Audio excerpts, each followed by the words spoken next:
প্রিয় দর্শক, আপনাদের আরও একবার স্বাগত জানাচ্ছি একাত্তর সংযোগে। আজ কথা বলছি সজীব ওয়াজেদ জয়ের সঙ্গে। আপনি ব্যক্তি চরিত্রের প্রভাবের কথা বললেন রাজনীতিতে, কিন্তু রাজনৈতিক দল তার নিজেকে কিভাবে প্রেজেন্ট করছে মানুষের সম্পর্কে, সেটি বিশেষ করে নির্বাচনকালীন সময়ে একটি গুরুত্বপূর্ণ ভূমিকা রাখে। আপনারা 2008 সালে দিন বদল লের কথা, ডিজিটাল বাংলাদেশের কথা বলেছেন এবং সেটি গৃহীত হয়েছিল ব্যাপকভাবে। এবার আপনাদের স্লোগান কি? কারণ বিএনপি এরই মধ্যে নতুন ধারার রাজনীতি নামে একটি স্লোগান দিয়ে তাদের কর্মকাণ্ড শুরু করেছে। আপনাদের স্লোগান কি হবে এবার? আমাদের স্লোগান এখনো ফাইনাল হয় নাই, তবে আমাদের মেন থিমটা হলো যে আমরা অনেক এগিয়ে এসেছি, আমরা আগাতে থাকতে চাই, আমরা পিছিয়ে যেতে চাই না। কারণ সাবেক বিএনপি সরকারের আমলে যে পরিস্থিতি ছিল দেশে, সেই পরিস্থিতিতে আমরা ফিরে যেতে চাই না। তখন যে পরিমাণ দুর্নীতি, তখন যে পরিমাণ সন্ত্রাস, সারা দেশব্যাপী 500 বোমা হামলা, সরকারের গোয়েন্দা সংস্থা নিজেই 10 ট্রাক অস্ত্র স্মাগল করে আনছে সন্ত্রাসীদের জন্য, বিরোধী দলীয় নেত্রী আমার মার উপর হত্যাকাণ্ডের সাথে প্রধানমন্ত্রীর ছেলে নিজেই জড়িত, এটা মুফতি হান্নান যে সন্ত্রাসী, তার কোর্টের বিষয়টি এখনো বিচারাধীন সাক্ষী। তো আমরা যে সেই পরিস্থিতিতে ফিরে যেতে চাই না, আমরা আগাতে থাকতে চাই। আমাদের থিমটা হলো যে হ্যাঁ, আমরা অনেক দূর এসেছি, তুলনা করেন কোথা থেকে কোথায় এসেছি। সময় লাগবে দেশকে আধুনিক একটা দেশে, মধ্যমায়ের একটা দেশে প্রতিষ্ঠিত করতে, দেশের সব সমস্যা দূর করতে সময় লাগবে। তবে 5 বছরে আমরা কত দূর এগিয়ে এসেছি, আমরা আগাতে থাকতে চাই, আমরা সেই কালো দিনে পিছিয়ে যেতে চাই না। যেই সাফল্যগুলো দাবি করে আওয়ামী লীগ সরকার, তার মধ্যে একটি হলো তাদের আরও একটি বড় ধরনের নির্বাচনী প্রতিশ্রুতি, সেটি হলো যুদ্ধাপরাধ বা মানবতা বিরোধী অপরাধের যেই বিচার এখন চলছে। এই বিচারের রায়ে এবং রায় কার্যকর হওয়া না হওয়ার সাথে নির্বাচনের কতটা প্রভাব পড়বে বলে আপনার মনে হয়? আমার মনে করি এটার একটা মারাত্মক প্রভাব পড়বে। বাংলাদেশের মানুষ 42 বছর অপেক্ষা করেছে এই বিচারের জন্য। আমরা চেয়েছি যে বিচার নিয়ে যাতে কোনো সন্দেহ না থাকে যে এটা ফেয়ার হয়েছে কিনা। আমরা একদম ফেয়ারলি, ট্রান্সপারেন্টলি সময় নিয়ে করেছি। তবে আইনগতভাবে স্পষ্টভাবে সব কিছু করতে, একটু সুন্দর করতে সময় লাগে, সেটা আমরা করেছি। আমাদের ওয়াদা ছিল, সেই ওয়াদা আমরা পূরণ করেছি, সম্পূর্ণ পূরণ করার ইচ্ছা আছে। তবে এখানে যদি ফেয়ারনেসের ব্যাপারে, মানে আন্তর্জাতিক মহলে এই বিচারের গ্রহণযোগ্যতা, সেখানেও আপনি অপপ্রচারের কথা হয়তো বলতে পারেন, সেখানে লক্ষ্য করা গেছে যে অনেক বড় ধরনের প্রচারণা সৃষ্টি করা সম্ভব। আমাদের এই রায় নিয়ে, আমাদের বিচার নিয়ে কিন্তু বিদেশি কোনো দেশই কিন্তু বলে নাই যে এই বিচারগুলি ফ্রি অ্যান্ড ফেয়ার হচ্ছে না। তারা সেই সুযোগ পায়নি, কারণ তারা এসে দেখে শেষমেশ তারা স্যাটিসফাইড হয়েছে যে না। হ্যাঁ, সবগুলো দেশেরই সরকারি অবস্থান অবশ্য যে তারা এটা বাংলাদেশে। তবে এখানে এটা দুঃখজনক বিষয়, আমাদের বিরোধী দল নিজেই, তারা এই যে বিএনপি, তারা আমাদের এই যুদ্ধাপরাধীদের পক্ষে, তাদের সাথে হাত মিলিয়ে বিদেশে কোটি কোটি টাকা খরচ করেছে লবিংয়ে।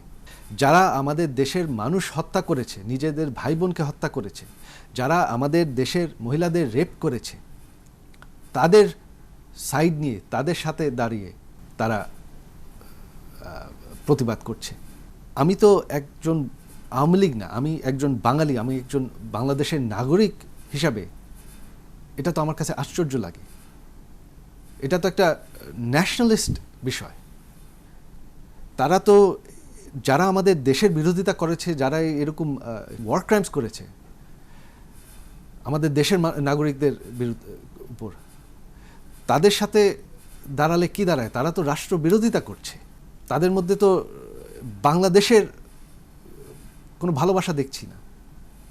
একমাত্র আওয়ামী লীগ সরকারই এটা করছে, এই বিচারটা করছে। বিএনপি কি করেছিল? বিএনপি তাদেরকে দেশে ফিরিয়ে এনে, তাদেরকে পতাকা দিয়ে, আমাদের দেশের যেই দেশের বিরোধিতা তারা করেছে, এই যুদ্ধাপরাধী, তাদেরকে পতাকা দিয়ে মন্ত্রী বানিয়েছিল। এটা তো আমার কল্পনাই করতে পারেনি এটা কিভাবে হয়। এখানে যেখানে যুদ্ধাপরাধ বা মানবতা বিরোধী অপরাধের মতো একটি জাতীয় ইস্যু, আপনি যেটা বলেন যেটা ন্যাশনালিস্ট ইস্যু, জাতীয় এবং জাতীয়তাবাদী ইস্যু, সেখানে বিরোধী দল এবং সরকারি দল বা সব পক্ষ একমত হতে পারছেন না বলে আপাত দৃষ্টি মনে হচ্ছে। সেখানে নির্বাচন নিয়ে এত কথা বলছেন, নির্বাচনের প্রস্তুতি নিচ্ছেন, এই নির্বাচন কোন সরকারের অধীনে হচ্ছে সেটা নিয়েও তো দুই পক্ষের মধ্যে বিরাট একটা বিপরীত জায়গায় আপনারা দাঁড়িয়ে আছেন, এবং সেখানে অন্তর্বর্তীকালীন সরকার, তত্ত্বাবধায়ক সরকার, ঠিক কোন পদ্ধতির আওতায় নির্বাচন হবে বলে আপনি মনে করছেন? নির্বাচন হবে নির্বাচন কমিশনের অধীনে, এটা কোনো সরকারের অধীনে হবে না। কারণ আমরা নির্বাচন কমিশনকে মুক্ত করে দিয়েছি, শক্তিশালী করেছি। অন্যান্য সব দেশেই নির্বাচন কমিশনই ইলেকশন পরিচালনা করে।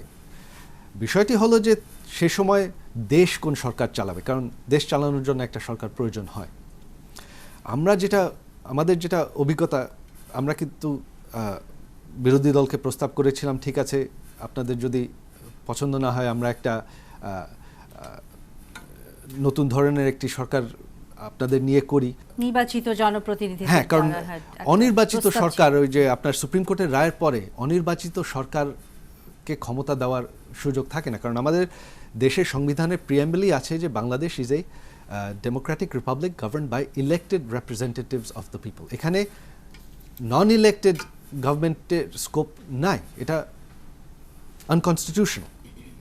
আর তাছাড়া অনির্বাচিত সরকারের যেই এক্সপিরিয়েন্স সেটা আমাদের আছে। আমরা দেখেছি যে গত টার্মে কি হয়েছে। আপনি তত্ত্বাবধায়ক সরকারগুলোর অভিজ্ঞতার ঠিক, কথা বলছেন। তখন তো তত্ত্বাবধায়ক সরকার থাকাকালীন কি একটা সুন্দর নির্বাচন হতে যাচ্ছিল বিএনপির আমলের শেষে? তখন তো দেখা যাচ্ছিল যে তত্ত্বাবধায়ক সরকার বিএনপির হাতে গড়া সেই রাষ্ট্রপতি ইয়াজউদ্দিন আহমেদ, আপনি 2006 কথা বলছেন। 2006, হ্যাঁ, তিনি সাংবিধানিক 7টি ধাপ পার হয়ে নিজেকে প্রধান উপদেষ্টা বানিয়ে ফেললেন। 1,40,00,000 ভুয়া নাম দিয়ে ভোটার লিস্ট করে তিনি নির্বাচন সাজাতে যাচ্ছিলেন, বিএনপি সাজাতে যাচ্ছিল। তত্ত্বাবধায়ক সরকার বিএনপির জন্য নির্বাচন সাজাতে যাচ্ছিল। তাহলে তত্ত্বাবধায়ক সরকারের আর মানে কি লাভ হলো? আরও তো ক্ষতি হলো। এবং কি তাই না, সেই সুযোগ পেয়ে গেল সামরিক শক্তি ক্ষমতা দখল করে 2 বছর দেশ চালানোর, নির্যাতন চালানোর। সব রাজনীতিবিদদেরকে জেলে ঢুকানো হলো, তারপর তারাই দুর্নীতি করলো। যদিও সেই সরকার যখন আসলো, তার পূর্ববর্তী তত্ত্বাবধায়ক সরকার পরিবর্তে, তখন তো প্রাথমিকভাবে আওয়ামী লীগ তাকে সমর্থন জানিয়েছিল এবং শপথ অনুষ্ঠানে গিয়েছিল। সেটা আমরা গিয়েছিলাম কারণ আমাদের আশা ছিল যে তারা তখন সংবিধান অনুযায়ী, সংবিধানে আছে যে 90 দিনের মধ্যে নির্বাচন করতে হবে। মানলাম প্রথম তত্ত্বাবধায়ক সরকার ফেল করেছে, সেকেন্ড একটা এসেছে, ঠিক আছে আমরা তাও মেনে নিলাম যে তারা 90 দিনের মধ্যে নির্বাচন করবে। তারা তো সেটা করেনি, তারা তো 2 বছর থেকে গেছে। এটাই তো আমাদের এখন ভয়। এখন যে আমরা যদি একটা অনির্বাচিত সরকার আনি, 90 দিন বলে তারা যদি আরো 10 বছর থাকে, তখন আমরা কি করব? এই আশঙ্কার কথা প্রধানমন্ত্রী সম্প্রতি একাধিকবার বলেছেন, তার মধ্যে সম্প্রতি একটি বক্তৃতায় বলেছেন। কিন্তু তার পরিবর্তে একটি বিকল্প বা যথোপযুক্ত ব্যবস্থা হিসেবে নির্বাচিত জনপ্রতিনিধিদের দ্বারা একটি অন্তর্বর্তীকালীন বা এই ধরনের সরকার গঠন করার প্রস্তাব নিয়ে বিএনপির সঙ্গে আওয়ামী লীগের কি কার্যকর কোনো আলোচনা, বৈঠক, পর্দার আড়ালে কিছু হচ্ছে, নাকি দুই দল দুই অবস্থানে অনড় হয়ে দাঁড়িয়ে থাকবে? আমরা যেটা দেখছি যে বিএনপি একমাত্র অনড় হয়ে দাঁড়িয়ে আছে। আমরা যেটাই প্রস্তাব করেছি তারা সঙ্গে সঙ্গে রিজেক্ট করে দিয়েছে। তারা এখন চাচ্ছেই যে রাস্তায় আন্দোলন করতে, তাছাড়া তারা সন্তুষ্ট হবে না, ভাঙচুর ছাড়া তারা সন্তুষ্ট হবে না। আমাদের যা বিশ্বাস যে আমরা যাই প্রস্তাব করি তারা মানবে না, আর প্রস্তাব করে লাভও নাই। আমাদের ইচ্ছা যে, আমাদের বিষয়টি হলো যে এই যে 6,000 নির্বাচন দেখেছেন, এখানে তো কেউ, বিএনপিও বলতে পারছে না যে সরকার এখানে নির্বাচন কমিশনের নির্বাচন পরিচালনায় হাত দিয়েছে বা ইন্টারফিয়ার করেছে। সুন্দরভাবে নির্বাচন হয়েছে।